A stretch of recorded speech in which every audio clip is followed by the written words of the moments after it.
I took my daughter-in-law's broken phone to get it fixed, but after checking it, the technician pulled me aside and whispered, "Ma'am, you need to cancel your cards, change every password, and leave this place immediately." When I asked what was going on, he turned the phone screen toward me, and what I saw made my blood turn cold. But before I continue, make sure to subscribe to the channel and tell me in the comments where you're listening from. My name is Susan Miller, 65 years old, and until 3 days ago, I thought I had a normal, happy life. I live in a quiet little house in the suburbs of Dallas with my husband, Robert, who's 67. We both retired not long ago. I used to be a history teacher, and he was an engineer. We have one son, Michael, who got married 5 years ago to Emily. I always liked my daughter-in-law. She graduated with a degree in business administration, was smart, beautiful, and worked for a major financial consulting firm. Michael met Emily at a friend's party, and they married in less than a year. I always thought Emily seemed a bit distant, but I assumed it was because of her demanding job and quiet nature. Everything began last Wednesday when Emily came to visit me alone, which was unusual since they usually visited together on weekends. She looked rushed and said her phone was broken and needed to be fixed right away. "The screen's completely shattered," she explained. "I dropped it by accident, and I really need it working today. I've got an important meeting tomorrow, and with Michael out of town, I don't know where to take it." By coincidence, I had just taken my own phone to a small repair shop downtown the week before.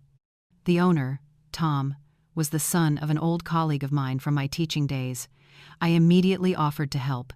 "Thank you, Mom, you're saving me," Emily said, handing me the phone. "The password's 2800218, our wedding date. I have to go to the office this afternoon, but I'll stop by tonight to pick it up, okay?" I nodded. I drove to Tom's shop, a small place tucked between a pharmacy and a bakery, with a sign that read, "Fast Phone Repair." When I walked in, Tom was bent over his workbench, surrounded by tiny parts and tools. "Hi, Susan, it's great to see you again," he said with a smile.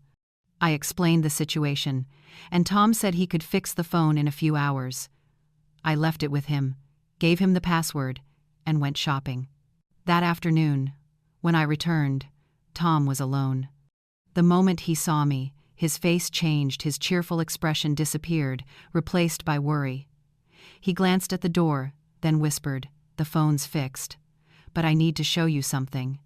I frowned. "Is there a problem?" "Not with the phone," he said quietly.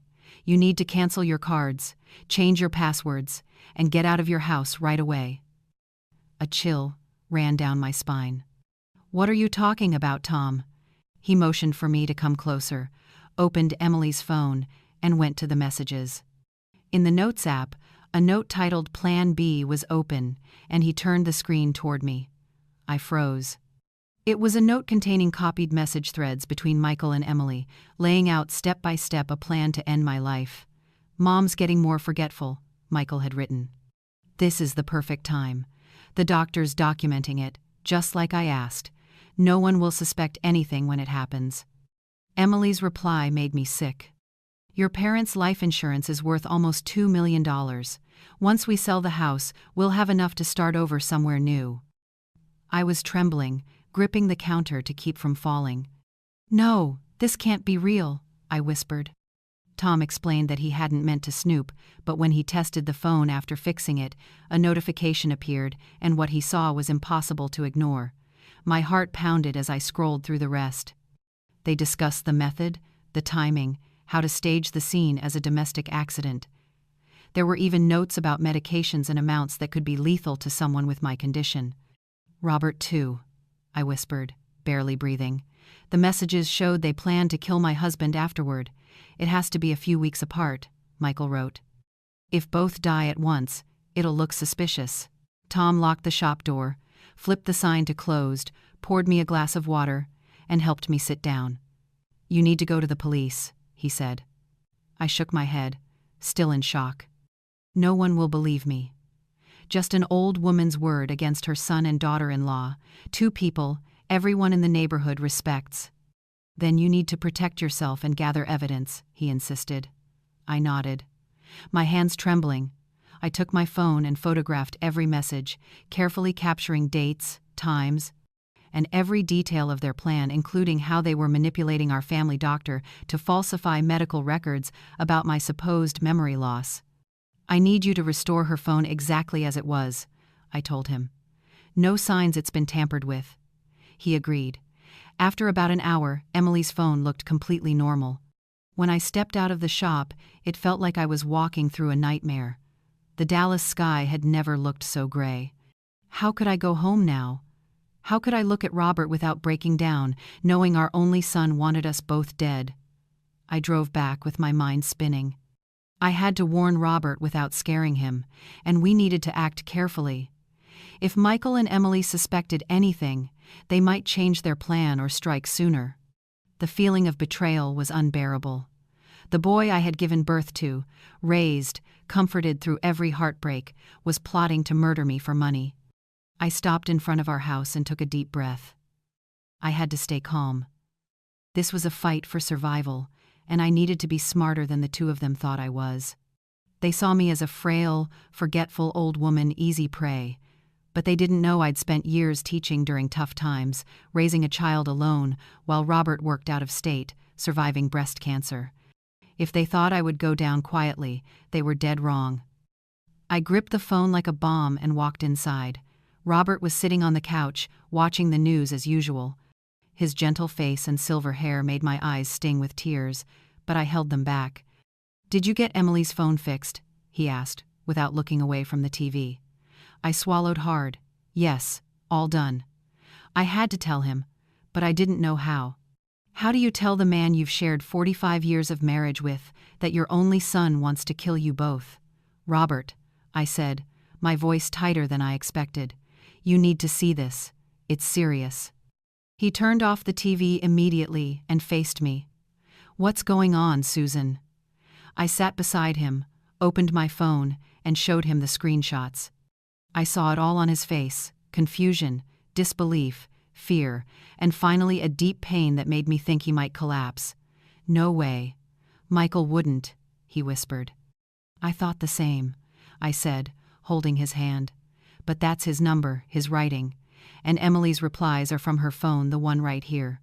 Robert closed his eyes, taking deep breaths. When he opened them again, his gaze had changed, steady, determined. "What do we do now?"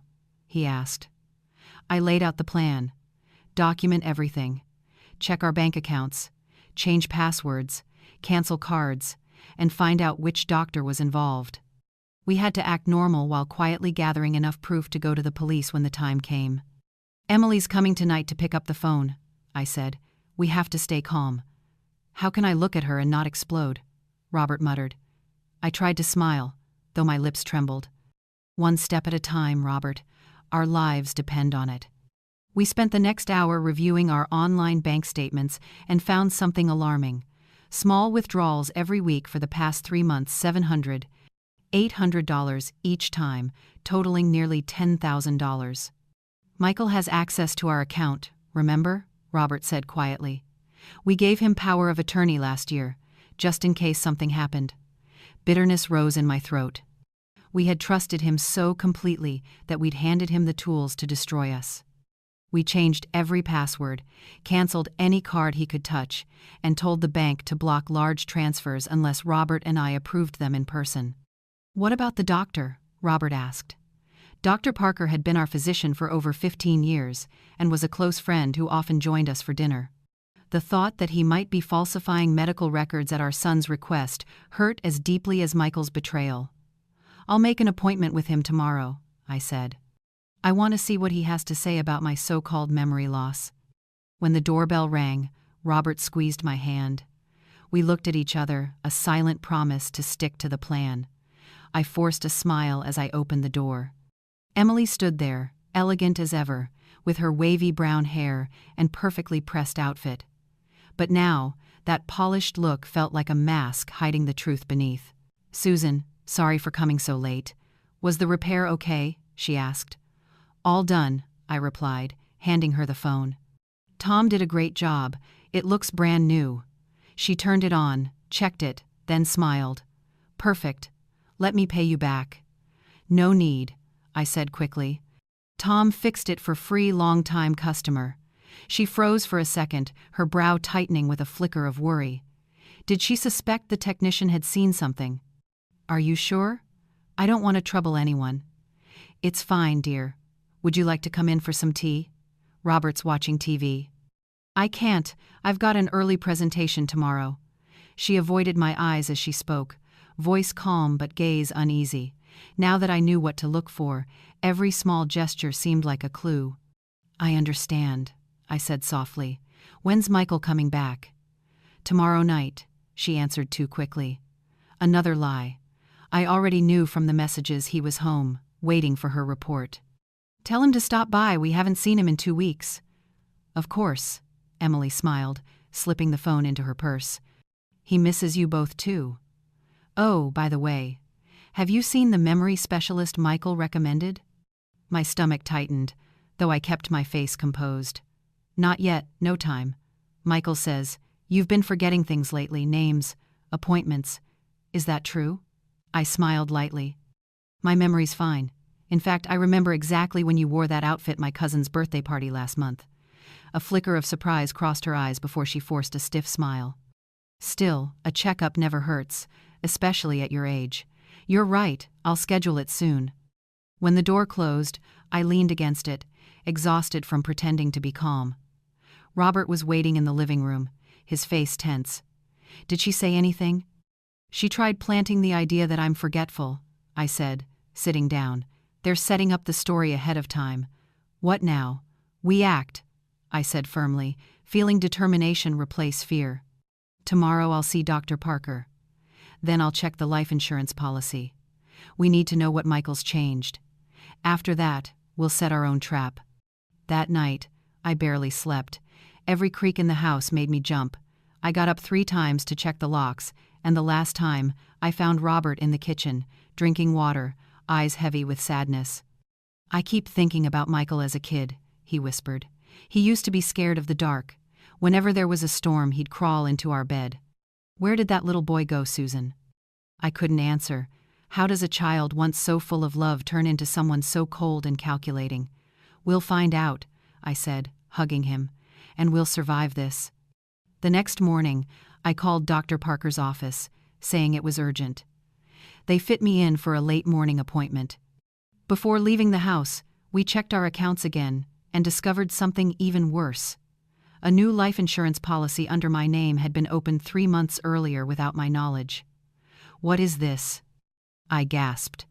Robert scrolled through the electronic document. Look at this, your signature. I leaned closer, stunned. That's not my signature. They forged it. And the payout amount is $1.5 million, Robert said quietly. Michael's listed as the sole beneficiary. My body went cold. It had gone far beyond a plan, documents forged, money siphoned, the doctor manipulated, and now a policy waiting to cash in once I died, accidentally. I left the house, my heart pounding. The appointment with Dr. Parker would decide everything. I had to find out how deep his involvement ran. The clinic was calm. The receptionist smiled politely. Good morning, Mrs. Miller. The doctor will see you now. When I stepped inside, Dr. Parker, a middle-aged man with graying hair who had always been friendly, looked uneasy. Susan, this is a surprise. Michael called me yesterday. He said you didn't want to take the cognitive test. I sat down, keeping my tone steady. That's strange, I said. Because I'm the one who asked for this appointment. I heard Michael say you've been showing some concerning signs, forgetting names, mixing up dates. I smiled. Interesting, because I don't recall having any issues. He hesitated. Sometimes patients don't recognize their symptoms, especially in the early stages of dementia. In fact, you already have a preliminary diagnostic note. I raised an eyebrow. A diagnosis? Based on what? Michael showed me a few videos of you forgetting dates and people's names. Videos? I asked, startled. I want to see them. He didn't leave any copies. Dr. Parker, I interrupted, leaning toward him. I've been your patient for 15 years. Do you honestly believe I'm losing my mind? Or do you just believe my son? His silence said everything. He sighed. Michael came to see me several times, said you and Robert couldn't take care of yourselves anymore, and asked me to document any signs of cognitive decline. And you agreed. I only noted what he told me. I didn't make a formal diagnosis. I looked him straight in the eye. Doctor, my son is planning to kill me and my husband. His face turned pale. What? Susan, that's a very serious accusation. I have proof. Now I understand why he needed your help to create medical records that would make my death look natural. His hands shook as he adjusted his glasses. I had no idea. I thought he truly cared about you. I took out my phone and showed him the screenshots. As he read, his expression changed from confusion to horror. Good Lord, I didn't know any of this. I want to see my medical records right now, I said. He opened his computer and turned the screen toward me. It read, "Patient shows signs of cognitive decline as reported by her son. Frequent confusion, disorientation, forgetfulness of names and recent events. Recommended comprehensive neurological evaluation." My voice was cold. This is fabricated. And you know it. I only documented what he said, no conclusions. But you created a record that could be used against me, a perfect cover for murder. He lowered his head, voice trembling. What do you want me to do? Print that record and sign it. Then create a new one stating that you examined me today and found no signs of cognitive impairment. He agreed immediately, still shaken. And doctor, I added as he typed, if anything happens to me or Robert, this record and our conversation today will be the first evidence the police review. I left the clinic holding the printed documents, clear proof of the conspiracy against us. Dr. Parker had been manipulated by Michael, and his carelessness had nearly cost us our lives. I drove straight to the bank to check our accounts and revoke every authorization Michael had. The branch manager, Mr. Martin, who had managed our accounts for years, looked surprised by my request. Are you sure, Mrs. Miller? Your son was just here last week. He said you both wanted to extend his authority so he could handle your finances more easily since Mr. Robert's been unwell. Another lie. Robert was perfectly healthy. My husband is just fine, Mr. Martin, and yes, I'm sure. I'd like to review all transactions from the past 6 months. We spent nearly an hour going over the statements. Besides the small withdrawals, something far worse emerged. Michael had requested a replacement credit card in Robert's name, claiming he'd lost it. We issued a new one, Martin said quietly, sounding regretful, because he had power of attorney and usually handled your finances. I took a deep breath to steady myself. Cancel that card immediately, and block any future card requests unless we're both present. When I left the bank, I felt both relieved for having stopped part of Michael's scheme and horrified by how elaborate it was. He had set everything up to make our deaths look natural while gaining full control of our assets. On the way home, my phone rang. It was him. My heart pounded, but I forced my voice to stay calm. Hi, son. Hi, Mom. Are you okay? I just got back. Emily said you took her phone to get it fixed. That's sweet of you. His voice was calm, casual, chillingly so. I knew he hadn't gone anywhere. It's nothing, sweetheart. The technician's the son of an old colleague of mine. He gave me a great deal. Nice. Hey, Emily and I were thinking of coming over for dinner tonight. It's been a while since we all ate together, hasn't it? A cold shiver ran down my back. Why the sudden visit? Had they found out something? Or had Dr. Parker called him after our appointment this morning? Of course, I said, keeping my tone light. I'll make your favorite lasagna. Perfect, Mom. Oh, by the way, he added, did you see that doctor I recommended? Emily said you hadn't gone yet.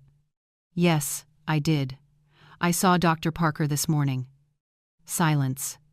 And what did he say? Nothing serious. Just ran a few simple tests, said my memory's perfectly fine. Another long pause.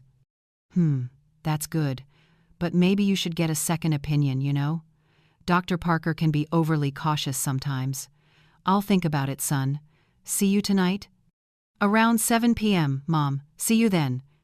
I hung up, my hands shaking.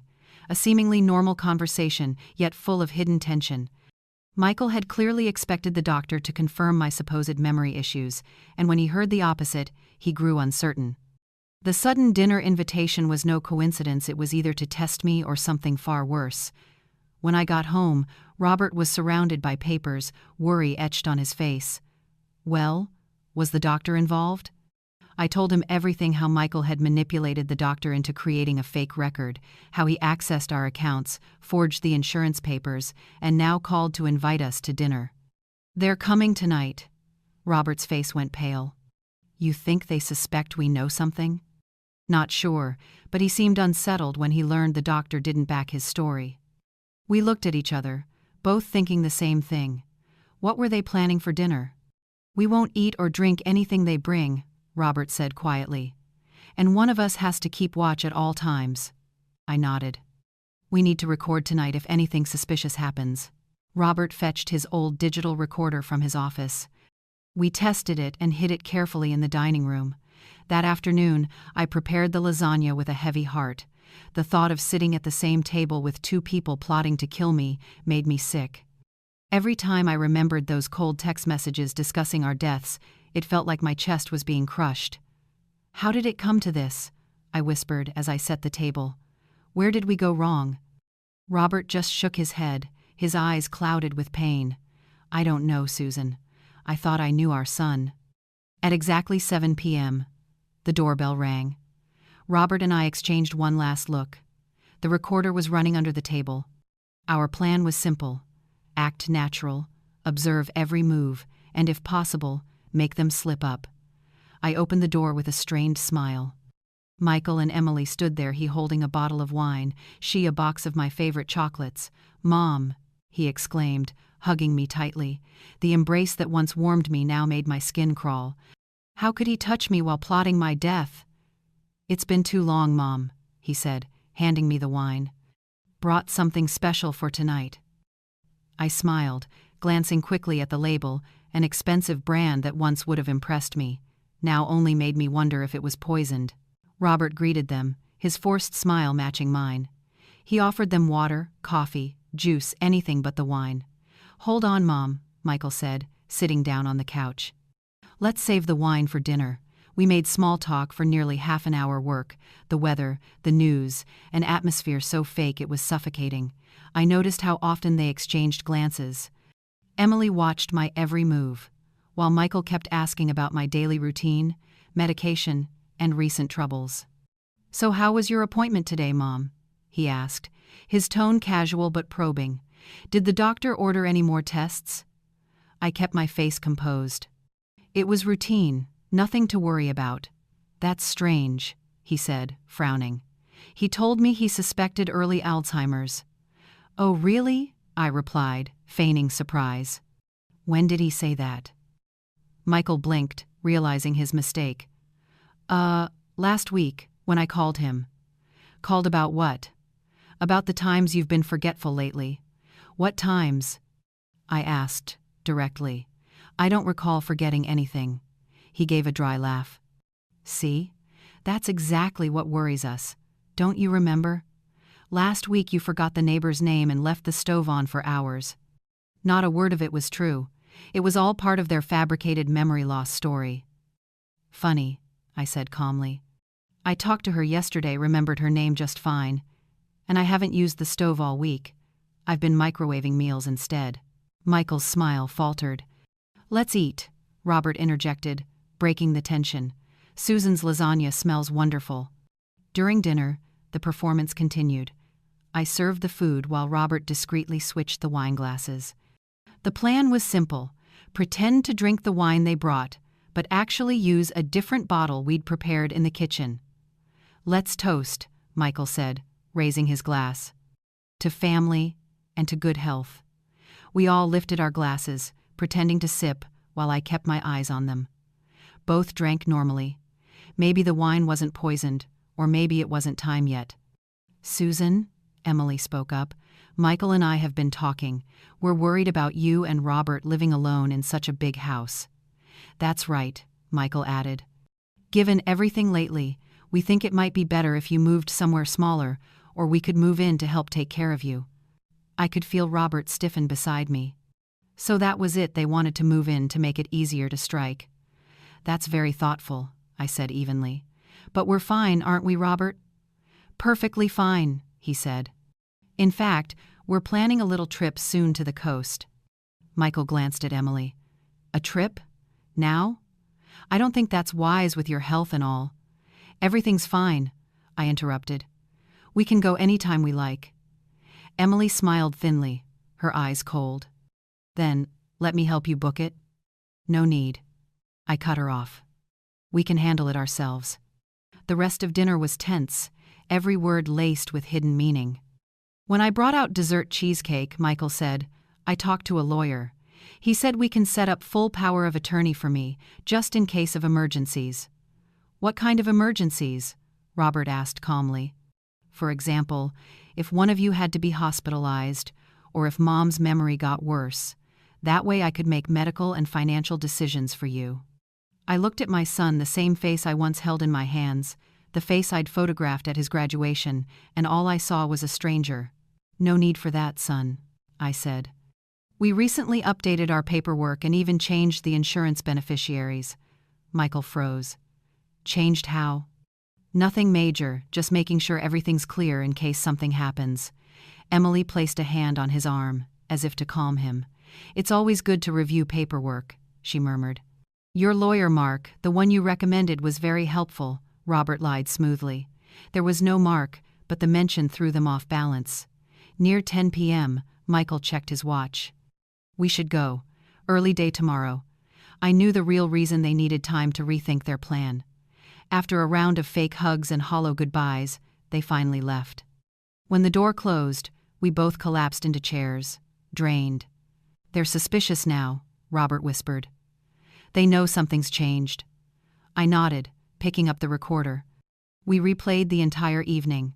Everything was clear. Michael and Emily were still determined, but our recent actions, visiting the doctor, changing bank access, mentioning the will, had made them cautious. They'll act soon, Robert said. They can't wait much longer. We need more proof, I replied. This recording helps, but it's not enough for the police. If we confront them now, they'll deny everything and be even more careful. That night, we double-checked the locks before bed. Still, I kept my phone by my pillow and propped a chair against the bedroom door. Precautions I never imagined I'd need against my own son. The next morning, the sound of a car stopping in front of the house jolted me awake. I ran to the window and saw Emily stepping out of a black SUV alone, at 8 a.m. On a workday when she should have been at the office. Robert, I called urgently. Emily's here. He jumped up, still half asleep. Where's Michael? I don't know. I'll answer the door, but stay close. I took a deep breath and tried to steady myself as I walked downstairs. Why would she come so early without warning? I opened the door before she could ring the bell. She looked surprised for a second, then quickly put on her polite smile. Susan, sorry for dropping by so early. I was on my way to work and thought I'd stop to drop off some documents Michael prepared for you.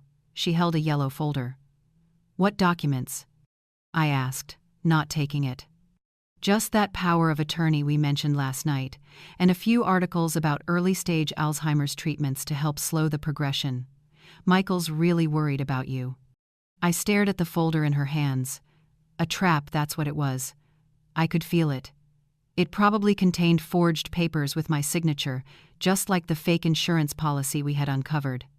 Come inside, it'll be easier to go through them together, I said, keeping my tone calm. Emily hesitated for a moment. Actually, I'm already late for work. I just wanted to drop these off for you to read. It's fine, come in, I insisted, widening the door. Robert just made fresh coffee, 5 minutes won't hurt. Reluctantly, she stepped inside. I led her to the kitchen, where Robert sat pretending to be relaxed with his cup of coffee. Emily, what a nice surprise, he said warmly. She brought some documents for us to sign, I explained, emphasizing the word us. Robert understood instantly. Great, let's take a look. Emily's tension grew as Robert opened the folder and began flipping through the pages. I watched closely, her eyes followed every movement he made, her fingers tapping nervously on the table. Well, this is interesting, Robert said after a few minutes. This power of attorney gives Michael full control over our financial and medical decisions. Legally, it would leave us with almost no say in our own lives. It's just a precaution, Emily replied quickly. Because of your condition. What condition? I asked sharply. The memory lapses, the confusion, she stammered, realizing she was sinking. Michael said he noticed it a few times. Strange, I said. Dr. Parker didn't notice anything yesterday. Doctors can be wrong, she shot back. That's why it's good to get a second opinion. Robert set the folder down and pushed it toward her. Thanks, but we're not signing anything. In fact, we're already in the process of revoking last year's authorization. Emily's face froze for a second before she forced a polite smile. But Michael just wants to help. We understand, I said evenly, but we'd like to manage our own lives.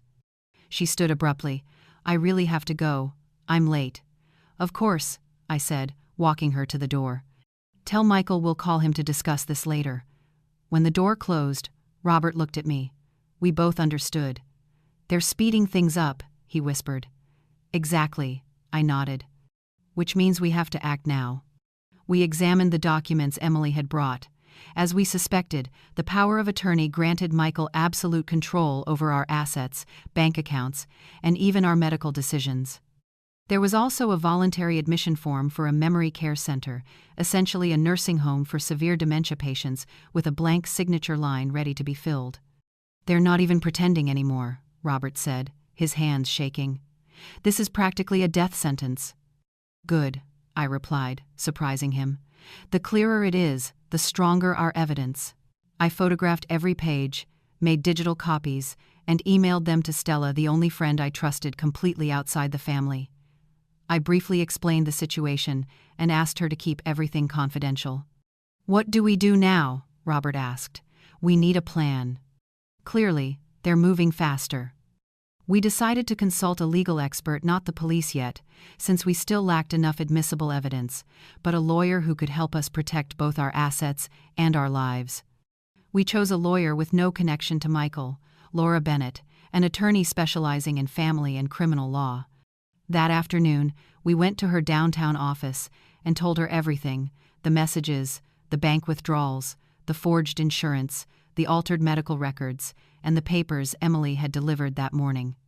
Laura listened carefully, taking detailed notes and asking precise questions.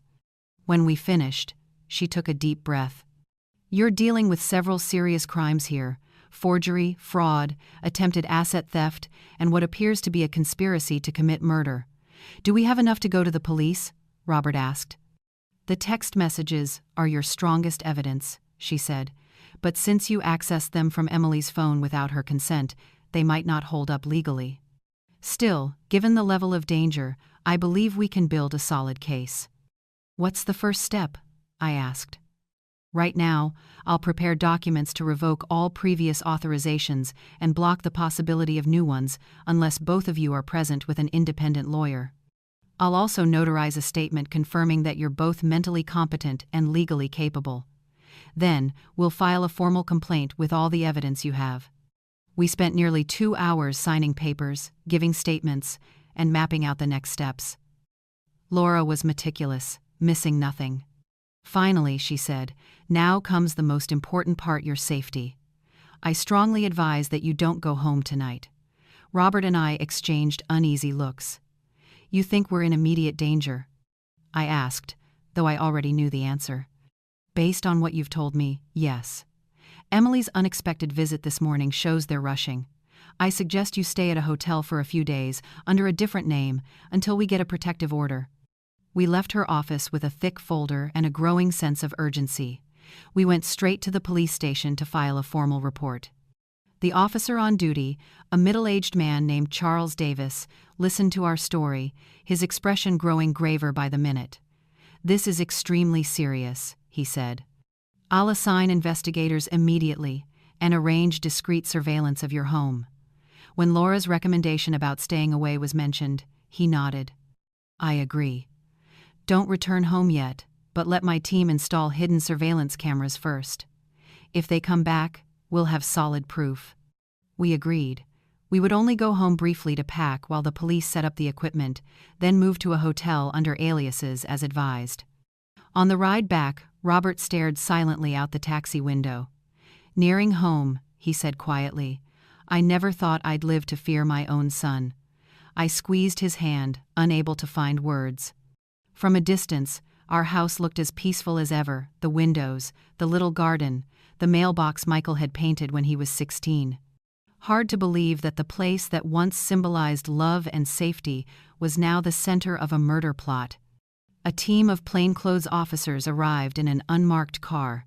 They entered through the back door and installed tiny cameras in the living room, kitchen, hallway, and entrances. "The footage will stream directly to the station and be monitored around the clock," they explained. While they worked, Robert and I packed only essentials: a few changes of clothes, our medications, important documents. I avoided looking at the family photos on the walls.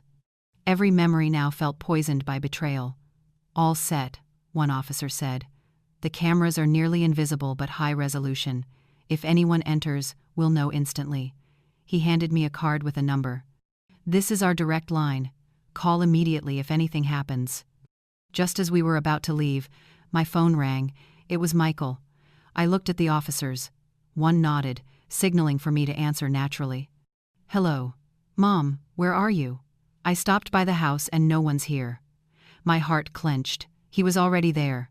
"We're out shopping at the mall," I lied. "Needed to pick up a few things." "Oh, really?" "I just got worried, that's all. You two rarely go out without saying something." His tone was smooth, practiced it made my stomach turn. "It was a last-minute decision. We'll be back soon." "Perfect, because I've got a surprise for you." "I'm waiting at the house." I froze. "A surprise?" "Yeah, I brought a bottle of your favorite wine. Thought we could sit down and talk about those papers Emily brought over this morning." One officer gestured for me to keep him talking. "That's so thoughtful, sweetheart. We'll be home in about half an hour." "Great, I'll be here." When I hung up, the officers immediately radioed another unit. "Suspect is inside the house. Maintain distance and keep surveillance active." The lead officer turned to us. "We'll let him move freely for now. Let's see what he does. If he plants anything poison, forged documents, whatever, the cameras will catch it. That'll be irrefutable evidence." The plan made sense, but the thought of Michael walking through our home, possibly setting a trap, made my blood run cold. "What if he finds the cameras?" Robert asked. "Unlikely," the officer replied. "They're the size of shirt buttons, hidden in places no one would notice.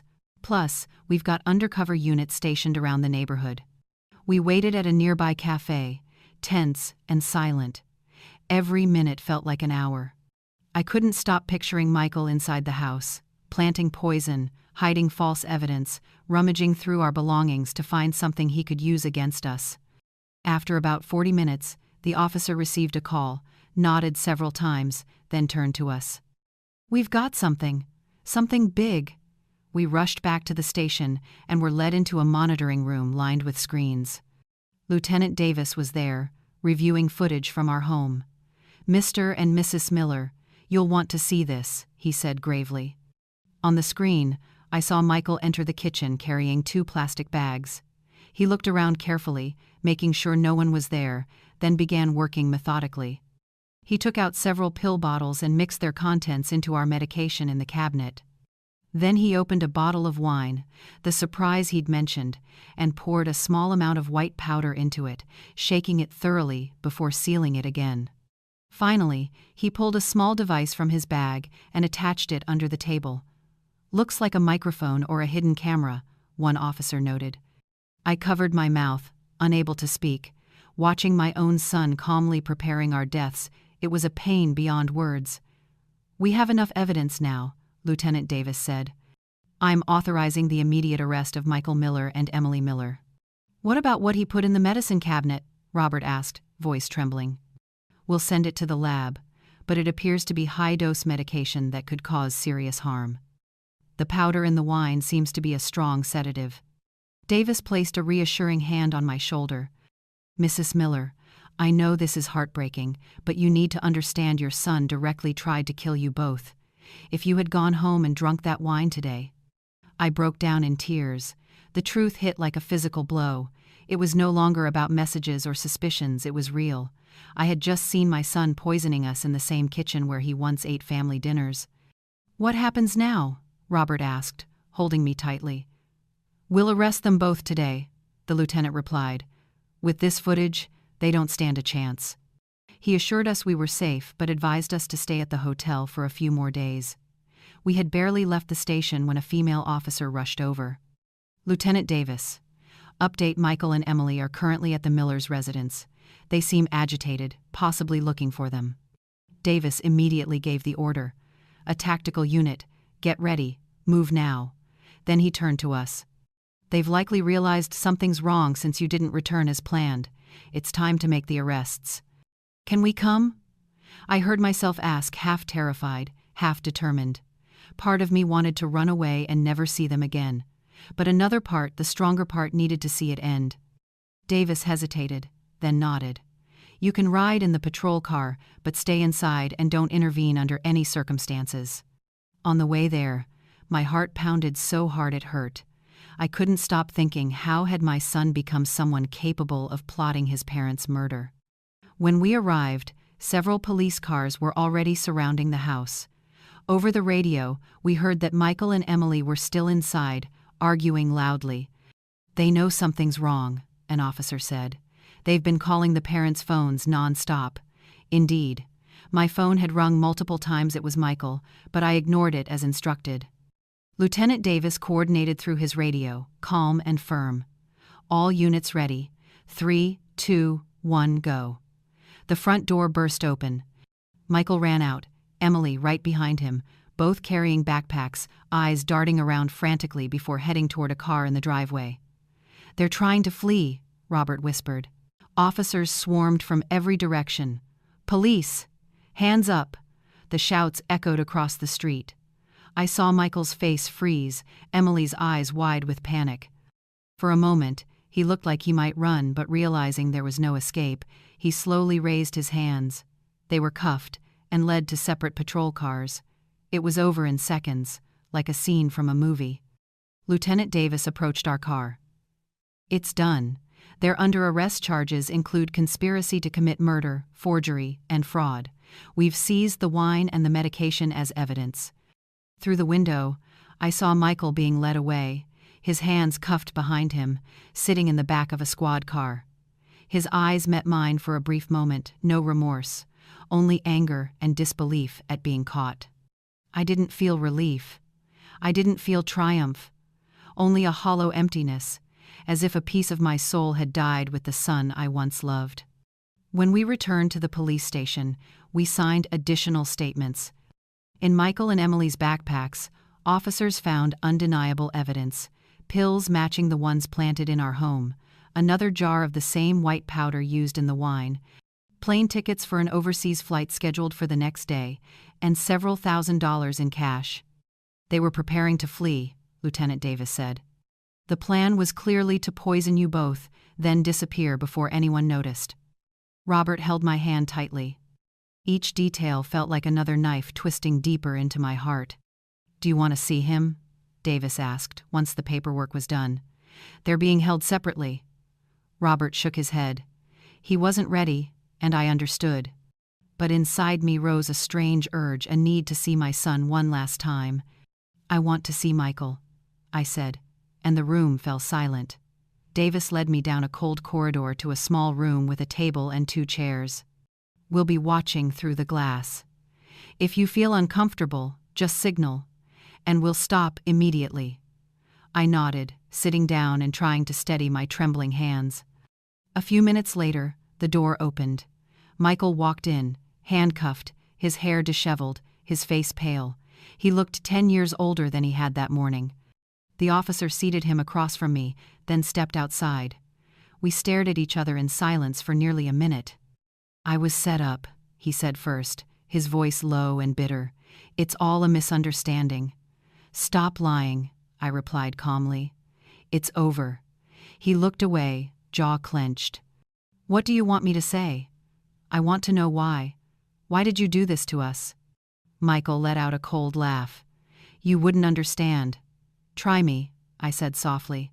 I have all the time in the world to listen. He looked straight at me, his eyes colder than I'd ever seen them. Money, Mom. It's always about money. You and Dad had everything, a house, pensions, investments, insurance, and yet you did nothing with it.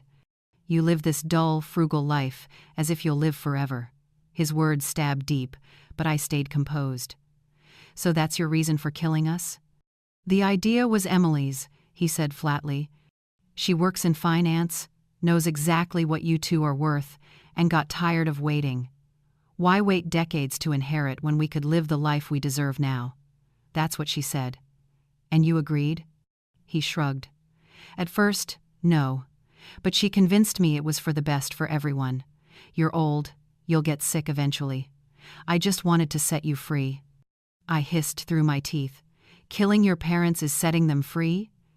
You wouldn't have felt pain, he said, almost casually. Just drink the wine, fall asleep, and never wake up. Peaceful, no suffering. Like the bottle you brought today? I asked. He went silent. After a moment, he muttered, How did you find out? The texts on Emily's phone, right? That idiot technician. Yes, the texts, but even without them, we would have found out eventually. You're not as clever as you think, Michael. He straightened, the cuffs clinking. So what now? You're going to send your own son to prison? I met his gaze. You planned to kill us, stage an accident, and call it mercy. The only people who'd suffer were us. He stared back with empty eyes. At least I'd finally have the life I deserve, I repeated slowly. The life you deserve. Then I looked into the face of the child I once loved, searching for anything regret. Humanity, but there was nothing left. I don't recognize you anymore, I whispered. The son we raised, loved, and protected all these years. Where did he go? For a fleeting moment, emotion flickered across his face. I'm still here. I've just grown up. I'm tired of waiting my turn. I stood up, meeting his eyes. You'll have the best lawyer money can buy. Your father and I will pay for that. It's the last thing we'll ever do for you as parents. But don't expect anything more, Michael. What you've done can never be undone. I turned to leave, but he called after me. You don't understand. I just wanted a real chance to live. I stopped, glanced back at him one final time. We gave you every chance: education, love, support. What to do with that was your choice. And this is what you chose. I walked out of the interrogation room, each step heavier than the last. In the hallway, Robert was waiting, his eyes red, his face streaked with tears. What did he say? He asked, his voice trembling. The truth, I answered. It was all about money. Our deaths were his way to have the life he thought he deserved. Robert closed his eyes, his face collapsing under unbearable pain. How did we not see it? How did we let him become this? I had no answer. That question haunted me too. How could two parents who had guided their child through every stage of life, taught him right from wrong, celebrated his every success, raise someone cold enough to plan their murder? We left the station in silence and went back to our hotel. Robert barely spoke, lost in thought. I knew he was replaying every memory of Michael, trying to pinpoint where things had gone wrong. At the hotel, a small but quiet place downtown, we asked for a room with 2 beds. Neither of us said it aloud, but we both understood we needed space that night. The pain was too personal, too deep to share, even with the person I'd spent my entire life beside. I lay down, exhausted, but couldn't sleep. Images of Michael as a child overlapped with the image of him pouring poison into the wine, blending into a waking nightmare I couldn't escape. When I finally drifted off, my sleep was restless, filled with disjointed dreams, me running endlessly through a hallway, chased by shadows wearing my son's face. I woke with a start to the sound of my phone ringing. It was Lieutenant Davis. Mrs. Miller, I'm sorry to call so early, but we need you to come to the station immediately. There's been a new development. His serious tone made my stomach twist. What happened? It's better if I explain in person. Please come as soon as you can. I woke Robert and explained briefly. 30 minutes later, we were at the station. Davis was waiting, his face tense. "Thank you for coming so quickly. I have important news." "What is it?" Robert asked. "Emily Miller has requested a plea deal in exchange for her testimony. She's agreed to testify against Michael." My throat tightened. What did she say? According to her statement, the original plan was just financial moving money, gaining control of assets. "The idea of killing you only came up a few months ago when Michael started fearing you might find out." Robert squeezed my hand. "And," Davis continued, "Emily also claimed that Michael planned to kill her afterward to keep all the money for himself." My mouth fell open. My son planned to kill his own wife? That's what Emily says. She found messages between him and another woman, discussing how they'd split the money once Emily was taken care of. I closed my eyes, struggling to process this new layer of cruelty. Not only had my son planned to murder us, he was willing to destroy anyone in his way. "There's more," Davis said, his tone even graver. "Forensic results show that the powder contained a dangerous toxin capable of causing cardiac arrest, and we have evidence he'd already been testing it." "Testing?" Robert repeated, stunned. "Hair samples from you, Mrs. Miller, contained traces of the same toxin, likely administered in small doses over time to mimic natural symptoms. That explains the fatigue, insomnia, and dizziness you've experienced. They weren't from age or stress, they were early signs of poisoning." The room spun around me. I gripped the edge of the table to keep from collapsing as the horror sank in. My son had been poisoning me for months. "How long?" I asked weakly. "At least 3 months," he said. I thought back to every headache, every dizzy spell, every sleepless night I'd blamed on age. It had been him, my son. "What about Mr. Miller?" Davis turned to Robert. "I feel fine," Robert said quietly. "Even so," Davis replied, "I suggest you get tested too. If he started with Susan, you may have been next." We left the station feeling worse than ever. The thought that Michael hadn't just planned but had already begun was unbearable. Every meal, every cup of coffee he'd brought, every pill I'd taken on his reminder any of them could have been part of his plan. "We have to go to the hospital," Robert said. "We need to make sure you're okay." At the hospital, after explaining everything, we were rushed into testing. The doctors took blood and hair samples and ran multiple exams, keeping us under observation all day. The results confirmed it. Traces of oleander were found in my system, though not yet at levels high enough to cause permanent damage. Robert was completely clear, meaning Michael had focused on me first, probably because of my cancer history, knowing my death would seem natural. "You're very lucky," the doctor said. "We caught it in time. The toxin hasn't caused irreversible harm. With treatment and rest, you'll make a full recovery." Lucky, what a bitter word. I was lucky to have discovered that my son was killing me before he succeeded. In the days that followed, the case spread everywhere. News outlets ran headlines about the son who poisoned his parents for money. It was on every TV screen, every social feed. Reporters swarmed the hotel, calling non-stop. Everyone wanted our story, but I refused them all. Our pain was not a spectacle for others to consume. Attorney Laura became our spokesperson, handling all the legal matters and protecting our privacy.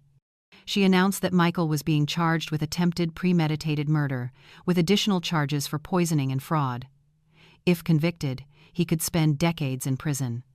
A week after the arrests, we finally had the strength to return home. The police had removed all surveillance equipment but kept the alarm system connected directly to the station.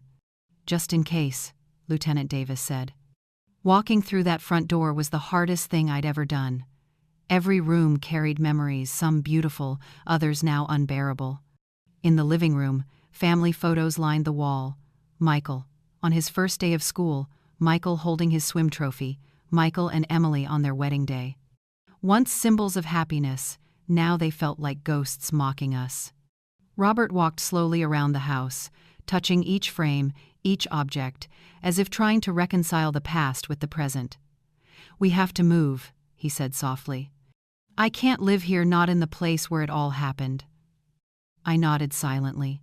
Our home, once a haven, was now drenched in betrayal and fear. That night, lying side by side in the dark, holding hands, Robert asked, Will we ever understand this? How our son became what he did? I answered honestly, I don't know. Maybe some things never have answers. Maybe some people just choose the wrong path, no matter how they're raised. I talked to him so many times, Susan, Robert whispered, about honesty, responsibility, family. Why wasn't it enough? I squeezed his hand. Maybe for some people, nothing is ever enough. Maybe the emptiness inside them can never be filled. We stayed silent for a long time. Finally, Robert asked, "What do we do now? How do we go on after all this?" That was the question in my heart, too. How do you rebuild when the foundation has been shattered by your own blood? How do you ever trust again when the one who betrayed you was the person you loved most? One day at a time, I whispered. We started over somewhere new, leaning on each other to survive. In the weeks that followed, we focused on staying safe and steadying ourselves as the case moved forward. Emily reached a deal with the prosecutor's office, agreeing to testify against Michael in exchange for a reduced sentence. Michael, however, denied all major charges, claiming it was just a family misunderstanding and that the evidence had been fabricated. 2 months after his arrest, we received a letter from prison. Robert wanted to burn it without opening it, but something inside me urged me to read what my son had to say. The letter was short, written in handwriting I would recognize anywhere. Mom and Dad, I know you probably don't want to hear from me, but I need to say this. Everything I did out of love. Yes, I wanted money, freedom, but I also wanted to spare you from the pain of aging, of dependence, of losing dignity. I'm not asking for forgiveness. I know what I did is unforgivable, but please understand it wasn't out of hatred, it was out of ambition. Maybe it was greed, but also a twisted kind of love. Someday, when you're ready, I hope we can see each other again. I read the letter 3 times, trying to find some sincerity, some trace of the child I once knew, but all I saw was manipulation, another attempt to justify the unforgivable. Out of love, I murmured, folding the paper. He wanted to kill us, out of love. Robert read it too, then shook his head sadly. He still doesn't understand, and maybe he never will. I placed the letter in a drawer and didn't respond.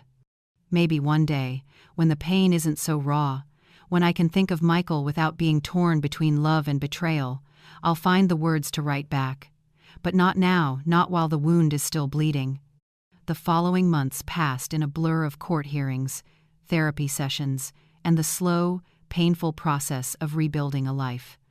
We sold the house for far less than it was worth, just to be done with it, and moved into the small apartment downtown. It was simpler, but at least it wasn't haunted by memories. Michael's trial was scheduled 3 months later. The prosecution had an airtight case: text messages, video footage from our house, toxicology reports confirming prolonged poisoning, Emily's testimony, and the forged documents. Conviction seemed inevitable. Still, the thought of testifying against our own son terrified me. How could I stand in court and tell the world that my child had planned to kill us? How could I look him in the eyes while my words determined the rest of his life? We spoke about it many times with our therapist, Dr. Martha, whom we had been seeing weekly since everything happened. You are not responsible for his actions, she always reminded us. Your testimony isn't betrayal, it's truth. But he's still our son, Robert said. No matter what, he's our son. Yes, she replied softly, and he's also an adult who chose a criminal path. Both truths can exist at once. One afternoon, while unpacking a few unopened boxes in the new apartment, I found an old photo album. I sat on the floor, turning the pages. Pictures of Michael as a baby, a schoolboy, a teenager, always smiling, always surrounded by our love. In one photo, he was about 5, holding a drawing of 3 stick figures under a sun, with the crooked words, "For the best mom in the world." I burst into tears. Where had that little boy gone? When had he turned into someone capable of planning our deaths? Robert found me crying on the floor, clutching the album. He sat beside me and put his arm around my shoulders. We stayed like that, grieving the child we had lost, not to death, but to the darkness that had consumed his soul. The following week, Stella, my friend from the library, the one who had helped me collect evidence against Michael, came by unexpectedly.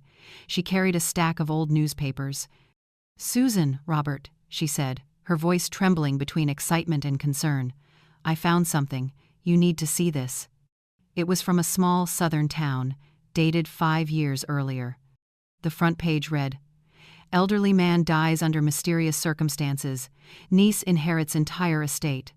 Police suspect poisoning but close the case due to lack of evidence." I frowned. "What is this?" Stella pointed to a photo beside the article. The young woman being interviewed was unmistakably Emily, years younger, but clearly her. Before moving here and changing her name, she had been Carolina Sanders. The man who died was her uncle, who had raised her after her parents passed away. Robert skimmed the clippings. She inherited everything. Police suspected poisoning but couldn't prove it. Exactly. Stella nodded. And do you know what the suspected toxin was? Oleander. A chill ran down my spine. "The same toxin found in your system, Susan," she said. "The same one Michael mixed into the wine." The truth was cruel and unmistakable. Emily wasn't just an accomplice, she was the mastermind. She'd done it before, knew how, knew the dosage, and had led Michael down the same bloody path. "Why bring this to us now?" Robert asked. "Because her deal with the prosecution is about to be finalized," Stella explained. "She might get only a few years, even though she may have killed before. It isn't fair." We immediately took the discovery to our lawyer, Laura. She contacted the prosecutor's office at once. The investigation into Emily's uncle's death was reopened, and police began examining the possibility of additional victims. Within weeks, her plea deal was suspended. In her apartment, officers found a detailed journal describing her plan to kill us, notes about her uncle's poisoning, and even her intention to eliminate Michael afterward to keep all the assets. The full picture was more horrifying than we could have imagined. Emily was a sociopath who had manipulated Michael into becoming her pawn, then planned to dispose of him once she got what she wanted. When Michael heard the news during the pretrial hearing, he broke down completely. His attorney said that he finally understood the extent of her manipulation, though it didn't erase his crimes. That was when Robert and I decided to visit Michael in prison. Not to forgive him, it was far too soon for that, if forgiveness was even possible, but to face the truth and try to understand how everything had gone so wrong. The prison was cold and heavy with silence. We followed the guard through a long hallway to the visitation room. When the door opened, Michael walked in, hands cuffed, wearing an orange jumpsuit. My chest tightened. He looked thinner, paler, with deep shadows under his eyes, so much older than 35. The moment he saw us, tears streamed down his face. "Mom, Dad," he rasped. "We're here," Robert said simply, sitting across from him. There was nothing more to say, the distance between us felt infinite. Still, being there, offering a sliver of human warmth, mattered to him and to us. "I'm sorry," he said after a moment. "For everything. I know it means nothing now, but I had to say it." I noticed the bandage on his wrist. "Why did you try to hurt yourself?" He lowered his eyes. "Because I finally understood. Not just the plan, the lies, the manipulation, but the pain I caused you. I destroyed everything, and I know I can't fix it." For the first time since all this began, I saw something real in his eyes, not self-pity or denial, but genuine awareness of guilt. "You're right," Robert said quietly but firmly. "Some things can't be fixed. But that doesn't mean you give up." "What's left if I don't?" Michael asked. "Life," I answered. "An imperfect, painful life behind these walls, but still life. Still a chance, however small, to do something right." We stayed only about half an hour. We didn't promise to return. We didn't talk about forgiveness. We just said goodbye, leaving behind the faint outline of a fragile hope for the future. On the way back, Robert was silent for a long time, then asked, "Do you think we did the right thing?" "I don't know," I said, "but I don't regret going." 5 years after discovering the murder plot, Robert and I celebrated our 45th wedding anniversary. We didn't throw a big party, just a cozy dinner at home with a few friends who had stood by us through the storm. Watching Robert tell stories that made everyone laugh, I realized something important. We had found joy again, not the same joy as before, but one deeper, quieter, and more grateful. We carried scars that would never fade, but we were alive, and we chose to keep believing in the light after the darkness. We had faced the worst life could bring, and were still here, together. Michael remained in prison, where he would stay for many years. After his suicide attempt, he seemed to find a new purpose late, but real. He began studying law through an inmate education program, hoping someday to help other prisoners.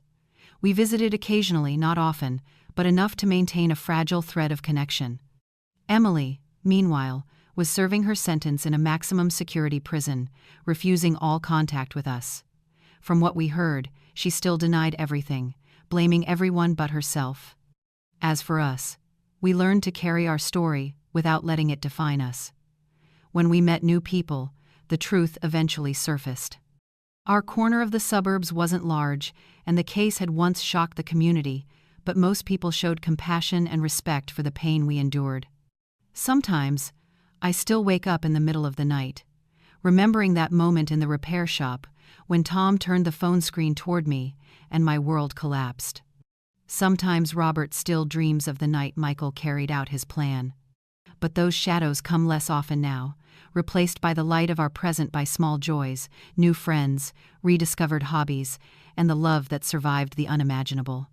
On the night of our 45th anniversary, after everyone had left, Robert and I sat on our balcony, looking up at the starry sky.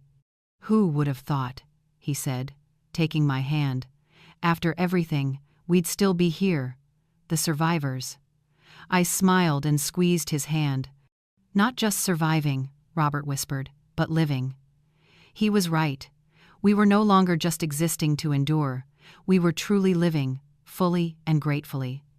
Looking back on that fateful afternoon at the phone repair shop, I no longer see only tragedy. I see growth born from pain.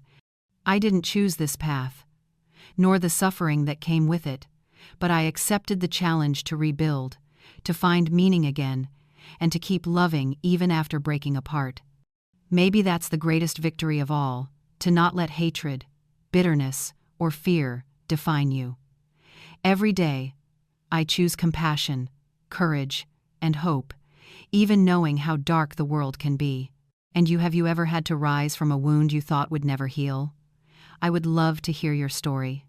Share it in the comments, and if you'd like to keep walking with me through these journeys of courage, love, and healing, stay here. Every week, we'll learn a little more together about how people still find ways to love, to trust, and to begin again, even after being broken.